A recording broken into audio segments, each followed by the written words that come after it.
Doctor মহোদয়ের সাথে কথা বলেছি, একটা মিটিং করেছি, সমন্বয় মিটিং। এবং বিএনপির নেতা সিলেটের সন্তান এম ইলিয়াস আলী বেঁচে আছেন। আমাকে যেদিন বর্ডার ক্রস করানো হচ্ছিল তখন তো আমি জানতাম না যে আমাকে বর্ডার ক্রস করা হবে। আমি জানতাম হয়তো আমাকে কোথাও নিয়ে ক্রস ফায়ার দেওয়া হবে বা এইটি কেন করা হলো? দেখুন, এখানে আমরা যারা আজকে, আমি বলুন, আমার নেতাকর্মী যারা, সম্মানিত দর্শক, নতুন একটি নিউজে আপনাকে স্বাগতম। আজকে দিনে বাংলাদেশের সর্বশেষ রাজনৈতিক যে পরিস্থিতির তৈরি হয়েছে তারই আলোকে খুবই গুরুত্বপূর্ণ কিছু ভিডিও নিয়ে আপনাদের সামনে হাজির হয়েছি। তাই আজকের ভিডিওটি খুবই গুরুত্বপূর্ণ হতে যাচ্ছে।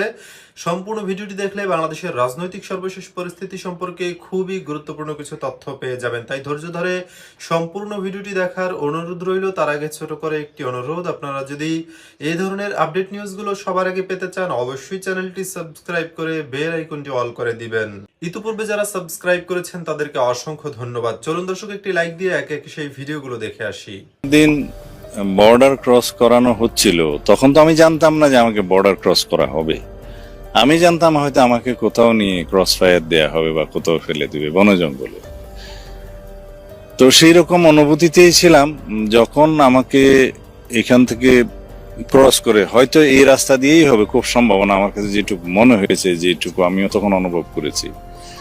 যখন আমাকে শিলং এ চোখ বন্ধ অবস্থায়, হাত বাঁধা অবস্থায় শিলং নিয়ে গেল, যে পর্যায়ে আমাকে ছেড়ে দেওয়ার একটু আগে আমার চোখের বন্ধনীটা খুলে ফেললো, তখন আমি যখন দেখলাম যে আমাকে ছেড়ে দেওয়ার জন্য প্রস্তুতি নিচ্ছে, তখন আমার কাছে মনে হচ্ছিল হয়তো বা আমাকে এইখানে এই দেশে ছেড়ে দেবে। তখন যে জায়গায় ছেড়ে দিল, তখন আমি পুলিশকে, লোকজন যারা পথচারী ছিল, পথ ভ্রমণকারী ছিল, তাদের মাধ্যমে যখন পুলিশকে খবর দিলাম, যখন পুলিশ নিয়ে গেল, তখনই আমার কাছে মনে হলো যে আমি হয়তো বেঁচে আছি। তারপরে যখন আমাকে মেন্টাল হসপিটালে নিয়ে গেল, তখন আমার কাছে মনে হলো হয়তো। বিসমিল্লাহির রহমানির রহিম। আজকে জিয়াউর রহমান ফাউন্ডেশন কর্তৃক আয়োজিত আজকের এই অনুষ্ঠানের, এই মেডিকেল ক্যাম্প অনুষ্ঠানের সম্মানিত সভাপতি ডক্টর ডোনার, মঞ্চে উপস্থিত এই এলাকা থেকে নির্বাচিত এক্স সংসদ সদস্য জনাব হেজাজমান লালু, ডক্টর পাভেল সহ, মিল্টন সহ উপস্থিত, রুমন সহ মঞ্চে উপস্থিত সম্মানিত অতিথিবৃন্দ, আমার সামনে উপস্থিত ঢাকা থেকে আগত চিকিৎসক বৃন্দ, বগুড়া জেলা বিএনপির বিভিন্ন পর্যায়ের নেতৃবৃন্দ এবং আমার প্রিয় গ্রামবাসী, আসসালামু আলাইকুম। অনেকদিন পরে নিজের বাড়িতে উপস্থিত হতে পেরে খুবই ভালো লাগছে আমার। আজকে মনে হচ্ছে অনেকদিন পরে নিজের পরিচিত মানুষগুলার মাঝে এসে দাঁড়াতে পেরেছে। প্রিয় উপস্থিতিবৃন্দ, আজকে সকাল থেকে এখানে এই যে মেডিকেল ক্যাম্পটি অনুষ্ঠিত হলো, এবং এই মেডিকেল ক্যাম্পে আজকে যে চিকিৎসক বৃন্দরা উপস্থিত হয়েছিলেন, তাদের সময় দিয়েছেন, পরিশ্রম করেছেন এই এলাকার মানুষদেরকে বিনামূল্যে চিকিৎসা দেওয়ার জন্য।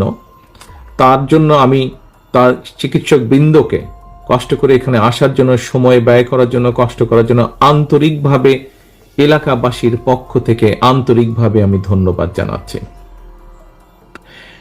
এই যে আজকে যে কাজটি এখানে অনুষ্ঠিত হয়েছে, অর্থাৎ মানুষকে, কতগুলো মানুষকে যাদের পক্ষে হয়তো সম্ভব হয় না এরকম চিকিৎসা পাওয়া, অর্থাৎ মানুষকে সহযোগিতা করা বা সাহায্য করা বা তার বিপদে পাশে দাঁড়ানো, এই যে কাজটি, এইটি কেন করা হলো?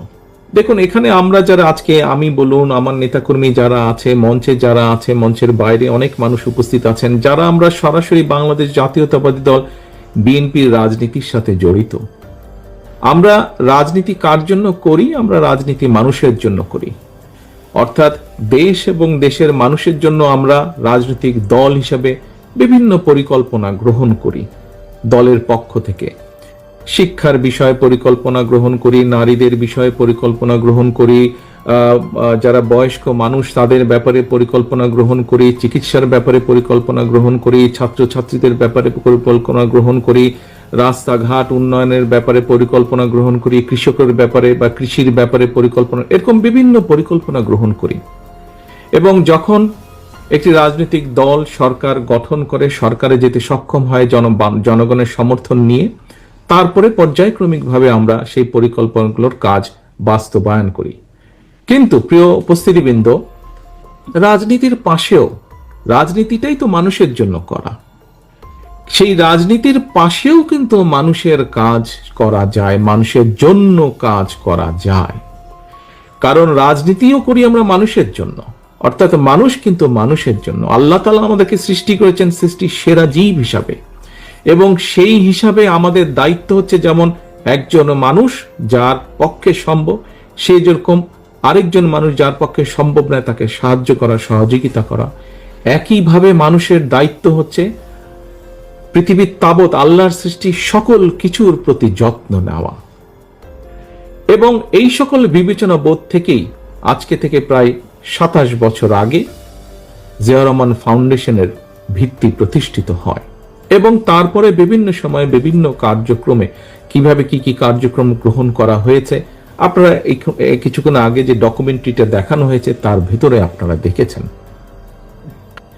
এখন আজকে যেহেতু এখানে মোস্টলি চিকিৎসক বৃন্দ এখানে উপস্থিত আছেন, এখানে চিকিৎসা ক্যাম্প বা মেডিকেল ক্যাম্প একটি হয়েছে, আমি এই অনুষ্ঠানের যেই মূল বিষয়টি সেটির ভিতরে থেকে আমি সামান্য দুই একটি কথা আপনাদের সামনে তুলে ধরতে চাই। প্রিয় চিকিৎসক বৃন্দ, সম্মানিত চিকিৎসক বৃন্দ, মঞ্চে উপস্থিত সম্মানিত অতিথিবৃন্দ এবং আমার সামনে উপস্থিত চিকিৎসক বৃন্দ সহ ডক্টর মহোদয়ের সাথে কথা বলেছি, একটা মিটিং করেছি, সমন্বয় মিটিং, এবং প্রধান নির্বাচন কমিশনার স্যারের সাথেও আমরা মিটিং করেছি। দুই জায়গাতেই আমাদের নির্বাচনের যে নির্বাচন কমিশনার স্যারের পরিকল্পনাটা এবং ডক্টর মহোদয়ের যে পরিকল্পনা আছে এগুলো শুনেছি। আমাদের আইন শৃঙ্খলা রক্ষাকারী বাহিনীর পুলিশ, এপিবিএন প্রচুর পরিমাণে ফোর্স নিয়োগ থাকবে, এবং তার সাথে আমাদের র্যাপিড অ্যাকশন ব্যাটালিয়নের কমপক্ষে 8টি টহল সবসময় থাকবে, এবং অতিরিক্ত রিজার্ভ ফোর্স আমরা রাখবো, প্রয়োজন হলে তারাও আসবে। এছাড়াও আমাদের সাদা পোশাকে বেশ কিছু গোয়েন্দা সংস্থা থাকবে, গোয়েন্দার লোকজন থাকবে। স্যারদের সাথে যেটা প্রক্টর মহোদয় এবং নির্বাচন কমিশনার স্যারের সাথে যেটা কথা হয়েছে, এগুলো আমাদের ইন্টারনাল সমন্বয় করার জন্য, কোথায় কতজন থাকছে না থাকছে এই বিষয়গুলো যাতে সার্বিকভাবে নিরাপত্তা নিশ্চিত করা যায়। তো এখন পর্যন্ত পরিস্থিতি খুব স্বাভাবিক মনে হয়েছে, তো আশা করি নির্বাচনটা খুব সুন্দরভাবে সুষ্ঠুভাবে সম্পন্ন হবে। দেখুন, গত 1 বছর বা 14 মাসের অভিজ্ঞতা থেকে যদি দেখেন, সেটা আসলে খুব বেশি পরিকল্পিতভাবে আসে এরকম না। ছোট্ট একটা বিষয়কে নিয়ে স্পার্ক করে বড় ধরনের ঘটনা ঘটে যায়। এই ছোট ছোট স্পার্ক গুলো যাতে কেউ করতে না পারে, বা বাইরে থেকে, মূলত স্টুডেন্টদের কোনো সমস্যা নেই, স্টুডেন্টরা তো আসলে নিজেদের ক্লাসমেট, ফ্রেন্ড বা বড় ভাই ছোট ভাই, বাইরে থেকে কেউ যেন কোনো ইন্ধন দিতে না পারে সেটা।